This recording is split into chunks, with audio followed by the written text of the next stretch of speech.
Hello students, I am Ruchika from English Academy and today I am back with you with another lesson for students of class 10th from your English book First Flight. This is a poem, the fourth poem in your books, How to Tell Wild Animals, written by Caroline Wells.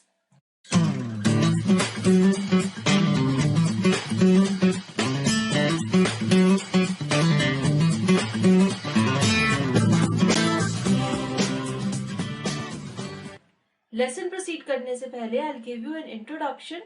This is a very humorous poem. इस poem में poet हमें ये बताती हैं कि आप कैसे identify कर सकते हैं अलग अलग वाइल्ड एनिमल्स को, और वो टोटल 7 अलग अलग वाइल्ड एनिमल्स के एग्जाम्पल्स लेती हैं: tiger, lion, panther, chameleon, bear, crocodile and hyena. और वो ये बताती हैं कि इनके क्या क्या डिस्टिंक्टिव फीचर्स हैं, यूनिक क्वालिटीज हैं, जिनके बेसिस पर आप इनको आइडेंटिफाई कर सकते हैं। तो अगर आप किसी जंगल में जाएं तो आप कैसे पहचान सकते हैं कि इनमें से कौन सा एनिमल है। यहाँ पर ये पोएट यही बता रही हैं और बहुत ही ह्यूमरस वे में वो ये पोएम हमें सुना रही हैं। So let us begin with the lesson. We'll read the poem, I'll explain it to you, I'll discuss the difficult word meanings and then the poetic devices that have been used. In stanza 1, she says, if ever you should go by chance to jungles in the east, and if there should to you advance a large and tawny beast, if he roars at you as you are dying, you'll know it is the Asian lion. So in this stanza, she is introducing the lion, the king of the jungle. First of all, the difficult word, tawny. Tawny is orange brown और yellowish brown color. जैसे कि जो lion की skin का colour होता है orange brown या फिर येलोइश ब्राउन, उस कलर को हम टॉनी कलर भी कहते हैं। So in this stanza she says कि अगर कभी बाय चांस आप जंगल्स में जाएंगे इन द ईस्ट, यानी कि अर्थ के ईस्टर्न पार्ट में जो जंगल्स हैं, अगर आप वहां पर कभी जाएंगे तो आपकी तरफ एडवांस करेगा एक बहुत ही बड़ा सा टॉनी कलर का बीस्ट, जानवर। और अगर वो जोर से गुर्राएगा आप पर, इतने जोर से गुर्राएगा कि उसकी आवाज सुन के ही आप मर जाएंगे, तब आप ये कह सकते हैं, आप पहचान सकते हैं, आप आइडेंटिफाई कर सकते हैं कि ये जो एनिमल है, ये जो बीस्ट है, ये कौन है?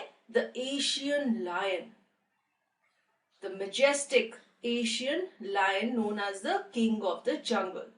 तो हमारी पोएम में सबसे पहले पोएट इस एशियन लायन को इंट्रोड्यूस कर रही हैं और वो कहती हैं कि इसकी दहाड़ ही इतनी जोरदार होती है कि आपके प्राण निकल जाते हैं।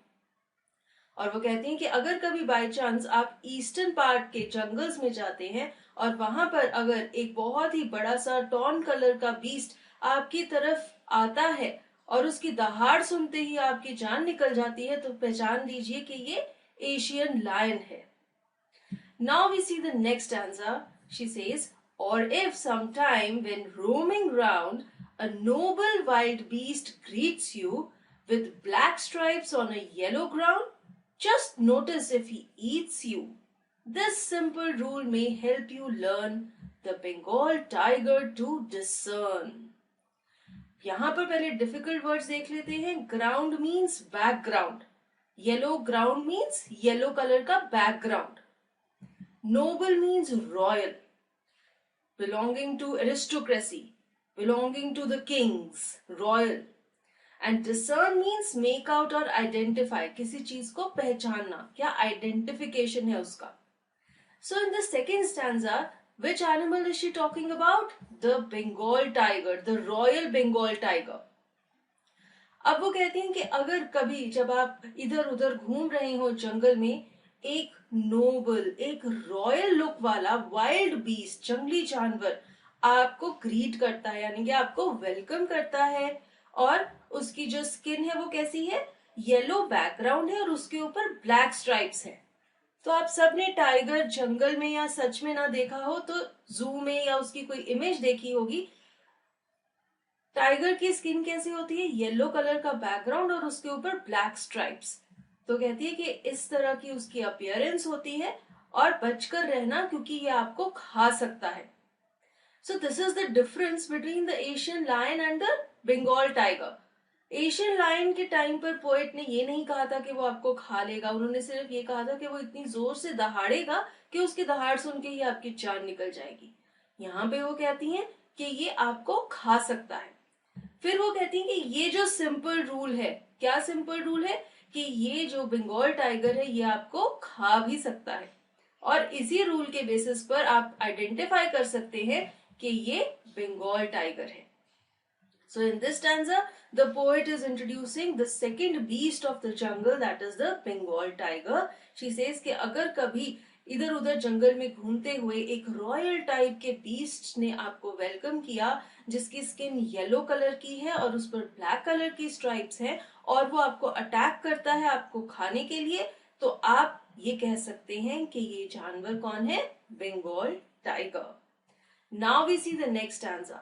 In the third stanza, she says, if strolling forth a beast you view, whose hide with spots is peppered, as soon as he has leapt on you, you will know it is the leopard. It will do no good to roar with pain, he'll only leap and leap again. Strolling means walking casually, ऐसे ही कहीं पर भी घूमना.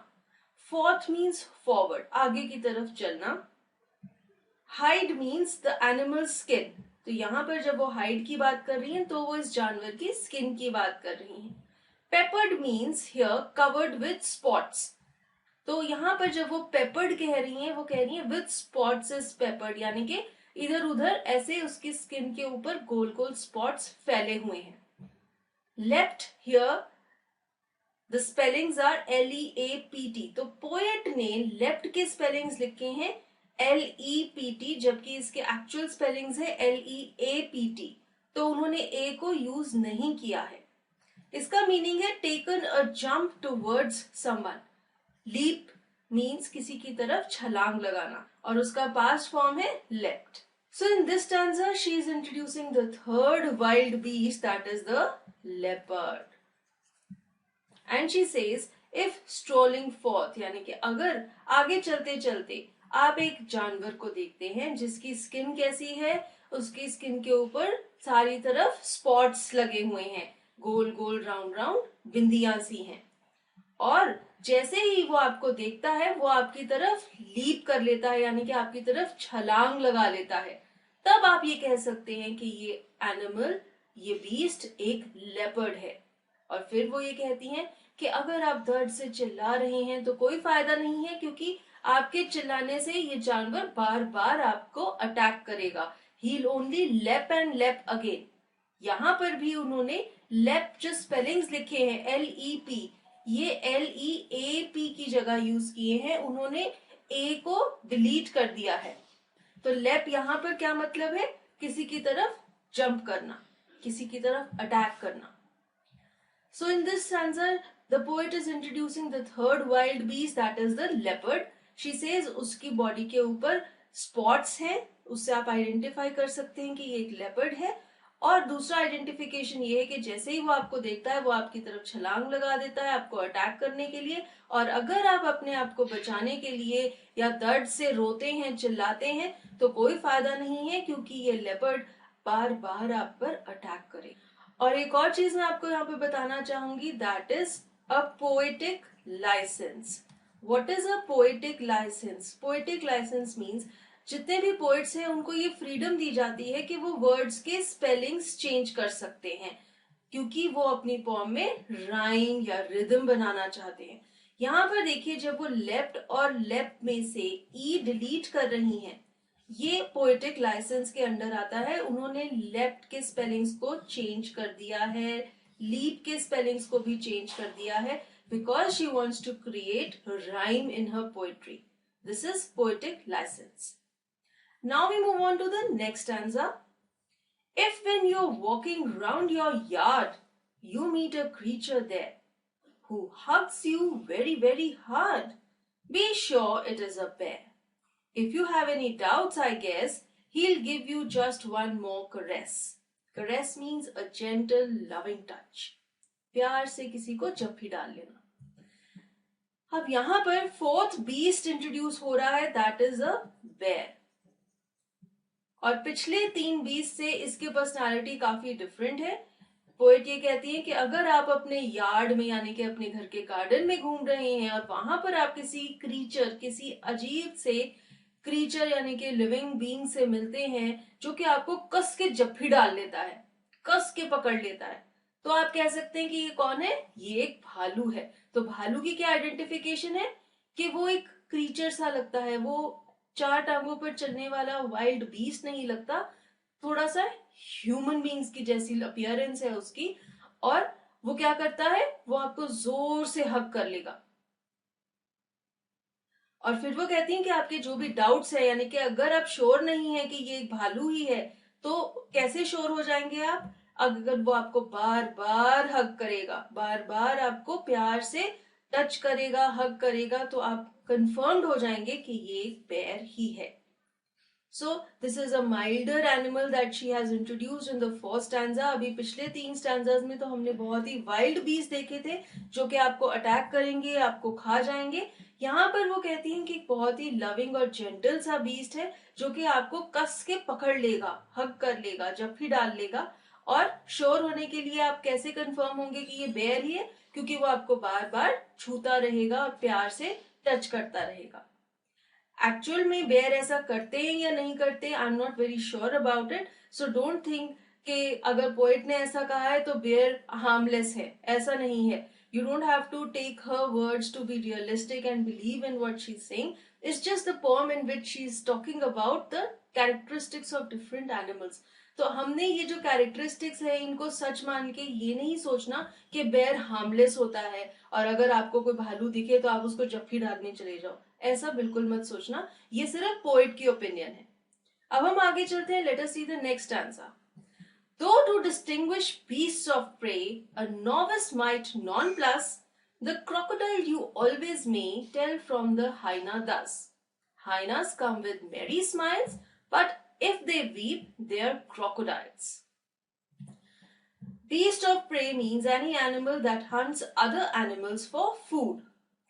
आपने एक food hierarchy देखी होगी, बड़ा जानवर, जानवर खाने वाला जानवर छोटे जानवरों को खाता है। फॉर एग्जाम्पल एक टाइगर एक डेयर को खाता है।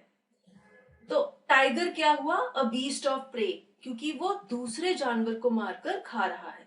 Novice means someone new to a job. अगर आप किसी भी काम में नए हैं, एक्सपीरियंस्ड नहीं है, then you are a novice. Nonplus means to be puzzled, confused और surprised.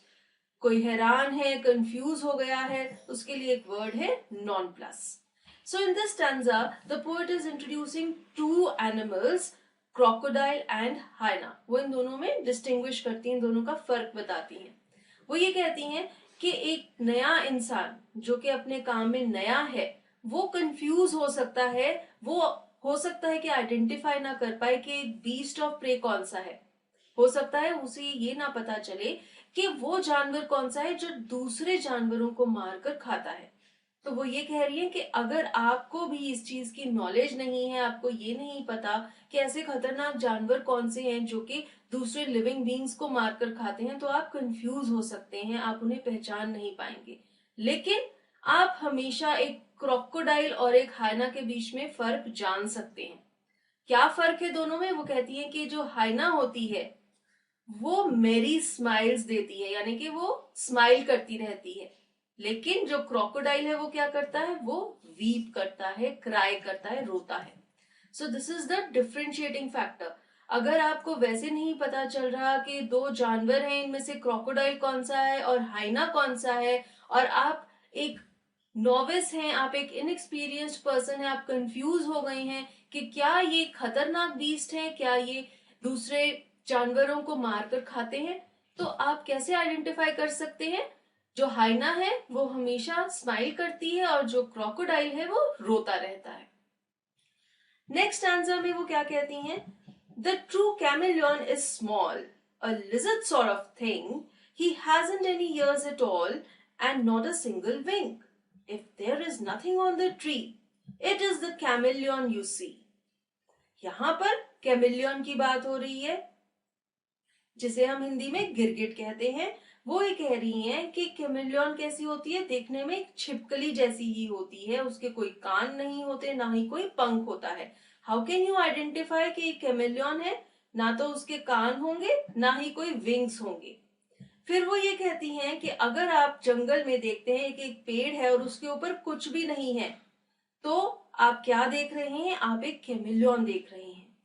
Now please don't get confuse that एक तरफ वो कह रही हैं कि पेड़ पर कुछ भी नहीं है और दूसरी तरफ वो कह रही हैं कि आप एक कैमेलियन देख रहे हैं। क्या मतलब है? अगर कई बच्चे कंफ्यूज हैं तो मैं आपको बता दूं कि कैमेलियन की एक फीचर, एक क्वालिटी क्या है कि वो जिस भी सरफेस पे बैठी होती है वो अपना कलर उसी सरफेस के अकॉर्डिंग कर लेती है, वो अपना कलर चेंज कर लेती है, अपनी स्किन का कलर चेंज कर लेती है। तो फॉर एग्जाम्पल अगर ये कैमेलियन एक ब्राउन कलर की ट्री के ऊपर बैठी हुई है तो ये अपना कलर भी उसके साथ ही मैच करके ब्राउन कर लेगी।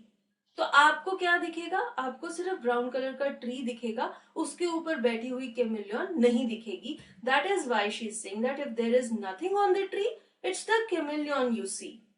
अगर ये पेड़ हरे रंग का है या ये किसी पत्ते पर बैठी हुई है तो ये कैमेलियन अपना रंग भी ग्रीन कर लेगी, बिल्कुल वैसा ही जैसा कि बैकग्राउंड का है। ये अपने आप को केमोफ्लेज कर लेती है, बैकग्राउंड के कलर में मर्ज कर लेती है और इसीलिए ये विजिबल नहीं होती। So we have read the poem, I have explained it to you, I have explained the difficult words also. अब हम इसके poetic devices देखते हैं।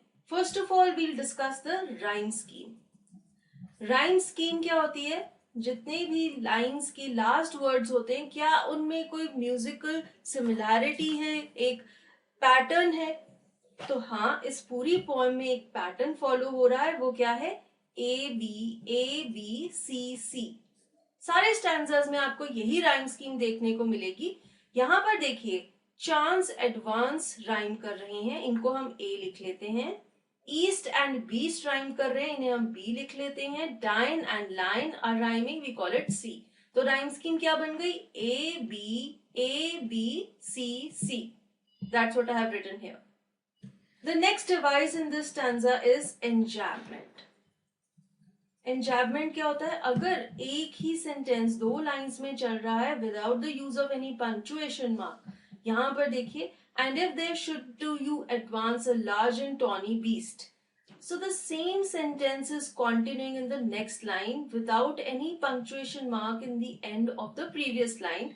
यहां पर भी if ever you should go by chance to jungles in the east, यहां पर भी enjambment है, यहां पर भी enjambment है, यहां पर भी enjambment है। So there is enjambment in this stanza. Then there is inversion. Inversion में क्या होता है? जो आपके सेंटेंस का ऑर्डर होता है ना, कि पहले सब्जेक्ट आएगा बाद में ऑब्जेक्ट, वो सेंटेंस का ऑर्डर चेंज कर देते हैं पोएट्स अपनी सेंटेंस में वही म्यूजिकल इफेक्ट और राइम लाने के लिए। यहां पर देखिए, जब वो कहती है and if there should to you advance, जब उन्होंने ऐसे वर्ड्स का ऑर्डर चेंज कर दिया, this is the poetic device of inversion. Another device in this stanza is assonance. Assonance क्या है? A prominence of a vowel sound in a line. यहां पर देखिए, in line 1, 3 and 5, O sound is very prominent. You should go, should to you, roars you, your. तो इन सभी words में O sound बहुत prominent है. This is assonance. अब हम स्टैंजा 2 के पोएटिक डिवाइसेस देखते हैं। First of all, rhyme scheme वही है, ABCC। Round and ground are rhyming, you and you are the same, learn and discern are rhyming. The next device is alliteration. What is alliteration? The repetition of a consonant sound at the start of two or more closely connected words. अगर दो या दो से ज्यादा पास पास में पड़े हुए words same consonant sound से शुरू होते हैं, दैट इज कॉल्ड alliteration. यहां पर देखिए, लाइन 1 में रोमिंग राउंड, दोनों वर्ड्स र साउंड से शुरू हो रहे हैं। This is a consonant. आपको वावल्स और कॉन्सोनेंट्स पता है इंग्लिश के? There are 5 vowels, A-E-I-O-U। उनके अलावा जो 21 साउंड्स हैं, दैट आर कॉन्सोनेंट साउंड्स। तो ये र sound is also consonant sound.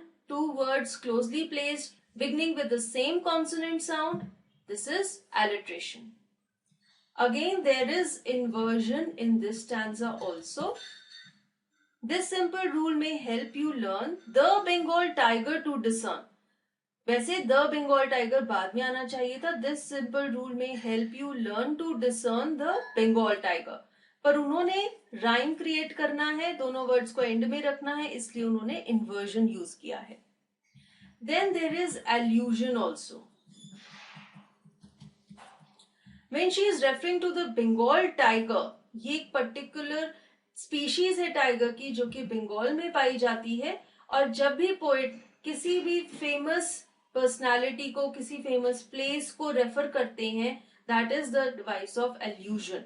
तो हम ये भी कह सकते हैं कि पिछले स्टैंजा में जब वो एशियन लायन कह रही थी तो वो भी एक पर्टिकुलर स्पीशीज ऑफ लायन को रेफर कर रही थी जो कि एशिया में पाया जाता है. That was also allusion. And यहाँ पर जब वो बंगाल टाइगर को रेफर कर रही है, this is also allusion. Again there is assonance in this stanza also. वही वावल साउंड की प्रोमिनेंस है. O sound is prominent in line 1 and 3.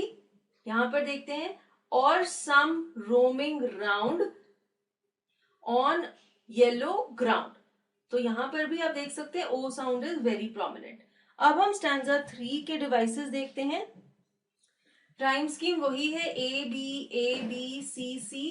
View and you are rhyming. Peppered and leopard are rhyming. Pain and again are rhyming. Then there is alliteration in line 3. यहां पर देखिए, he has, her sound is repeating in these two words. This is alliteration. Then there is poetic license, जिसकी मैं आपके साथ पहले भी discussion कर चुकी हूं. स्पेलिंग्स चेंज किए गए हैं लेफ्ट एंड लेप के. लेप इज लीप, तो ए वर्ड मिसिंग है एंड लेफ्ट के स्पेलिंग्स हैं LEAPT. Again A is missing in both these words. To create rhyme and musical effect, this is a poetic license. Then there is repetition. Last line में देखिए, लेप word repeat हो रहा है. Emphasise करने के लिए, उस पर स्ट्रेस डालने के लिए, this is the device of repetition. हमें एसोनेंस भी देखने को मिलती है इन line 1, 2 and 5. O sound is very prominent. Strolling forth, you, whose, spots, do, no, good, to, roar, all these words have O sound in them. So this is assonance. Then there is consonance also. Consonance क्या है? अगर कोई consonant sound बहुत prominent होता है, यहाँ पर देखिए line 6 में ल sound is prominent. He'll only lep, lep. And in line 3, s sound is very prominent. As soon as, has. So this is consonance. स और ल साउंड बहुत प्रोमिनेंट है. Now we see the next stanza. इसमें भी वही ही rhyme scheme है. A B C C. Yard and hard, there and bear, guess and caress. Then there is enjambment. Enjambment देखने को मिल रही है लाइन 1 and 2 में एंड लाइन 5 and 6 में. सेम सेंटेंस नेक्स्ट लाइन में कंटिन्यू हो रहा है without the use of punctuation at the end of the line. This is enjambment. Next device है एलिट्रेशन. एलिट्रेशन भी हमें यहां पर देखने को मिल रही है. इन लाइन 1, व sound is repeating when walking. Then there is assonance also. In line 2 you can see E sound is prominent. This is assonance. Alliteration के कुछ और इंस्टेंसेस भी हैं. यहां पर देखिए लाइन 3 में हु हग्स. अब आप कहेंगे मैम ये तो WH है और ये ह यानी कि H से शुरू हो रहा है, तो ये एलिट्रेशन कैसे हुई? You have to go by the sound. Sound is ह. Who hugs. ह sound is repeating in both these words और इनके स्टार्टिंग में रेपिटेशन है. That is why this is alliteration. In line 4, be bear. ब sound in दोनों words की starting में आ रहा है. This is also alliteration. Now we see stanza 5. Same rhyme scheme. A B C C. Pray, may, non-plus, thus, smiles, crocodiles. Then there is alliteration in line 2. Novice, non-plus. N sound is repeating at the start of both of these words. Then in line 4, the, thus. The sound is repeating. This is also alliteration. फिर इस stanza में हमें एंचैपमेंट भी देखने को मिल रही है, line 1 के एंड में, लाइन 3 के एंड में there is no punctuation and same sentence is continuing, though to distinguish beast of prey a novice might nonplus. So this is enjambment. अगर सेम सेंटेंस चल रहा है नेक्स्ट लाइन में भी, this is enjambment.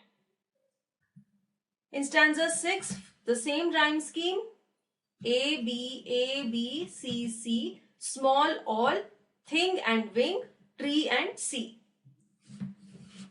Then there is alliteration in line 3. Her sound is repeating, he hasn't.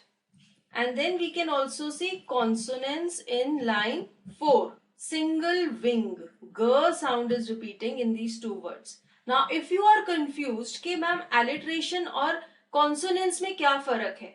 Alliteration देखिए दोनों words के starting में same sound repeat हो रहा है.